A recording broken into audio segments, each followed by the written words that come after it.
Komisi Pemilihan Umum KPU Kabupaten Pangandaran menggelar simulasi pemungutan dan penghitungan suara sebagai persiapan menghadapi pemilu 2024 yang akan dilaksanakan pada tanggal 27 November tahun 2024 mendatang. Acara kegiatan simulasi dilaksanakan di Alun-Alun Parigi pada Senin, tanggal 11 November tahun 2024.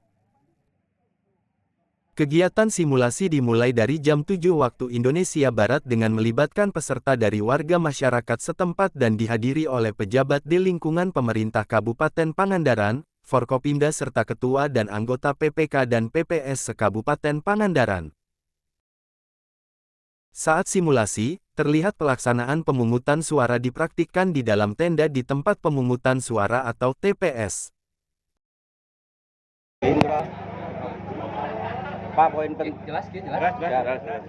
Baik, hari ini Komisi Pemilihan Umum Kabupaten Pangandaran melaksanakan kegiatan simulasi pemungutan dan penghitungan suara hingga penggunaan aplikasi Rekap.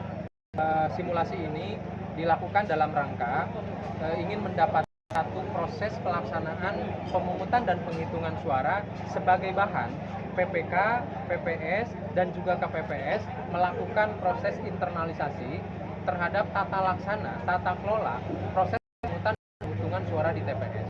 Jadi nanti kita tadi saksikan betul dengan jumlah pemilih, dengan nama-nama pemilih, betul-betul yang tertera sebagai pemilih di lokasi terdekat di alun-alun Parigi ini.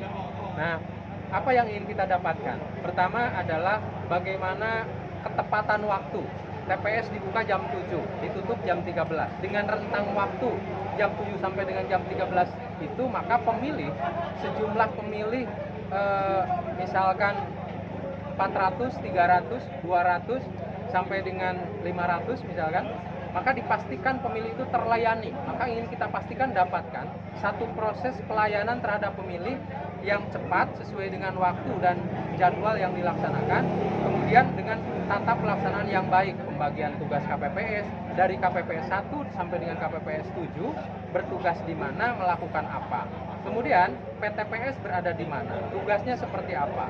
Kemudian saksi, para saksi pasangan calon yang hadir untuk pemilihan gubernur, untuk pemilihan bupati, semuanya kita petakan. Dan ini satu gambaran. Dan simulasi ini disaksikan oleh unsur pemerintah, unsur badan pengawas pemilu, kemudian juga unsur partai politik, dan unsur pasangan calon. Jadi semua pihak mengikuti agar mendapatkan satu pemahaman yang konkret bahwa di TPS nanti prosesnya akan seperti itu, kira-kira begitu. Pak, yang membedakan warna di surat-surat ini apa? Nah, pemilih suara gubernur dan wakil gubernur berwarna marun. Nah, ini untuk penandaan tersendiri, untuk supaya ditandai supaya tidak tertukar mana yang pemilihan bupati, mana pemilihan gubernur. Kemudian untuk pemilihan bupati Pangandaran dengan warna biru muda, ini ditandai supaya tidak tertukar gitu. Surat suara bupati dan wakil bupati.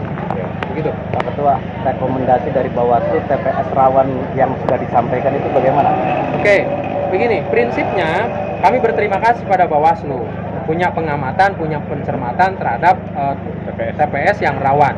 Nah, kita lakukan tentu dalam proses ada rekomendasi, tugas KPU, kewajiban KPU adalah menindaklanjuti rekomendasi. Bahwa ditindaklanjutinya seperti apa, misalkan TPS yang direkomendasikan rawan karena bencana misalkan. Maka kita cek, jika perlu dipindahkan, kita tindaklanjuti betul yang namanya rekomendasi dari Bawaslu. Tetapi tidak serta-merta kata Bawaslu begini, kita juga punya kajian. Kita kaji, kita cek, kita sesuaikan dengan regulasi, dan semuanya saya kira clear. Atas rekomendasi dari Bawaslu, semua proses ini kita saling mengingatkan saja prinsipnya. Kalau TPS yang berdekatan dengan tim pemenangan gimana? Kenapa? TPS yang berdekatan dengan tim pemenangan. Kita pastikan semuanya clear. TPS itu tidak berdekatan atau berada di lokasi rumah pemenangan. Termasuk yang blank spot. Nah, yang blank spot ada metode ya. Yang blank spot itu kita sudah cek di Kabupaten Pangandaran, ada nggak yang blank spot? Ada ya. Ada beberapa titik. 17 TPS yang blank spot. Nah, nanti metode unggah, karena kebutuhan untuk yang sinyal ini adalah terkait dengan untuk unggah dukungan terhadap aplikasi Sirekap.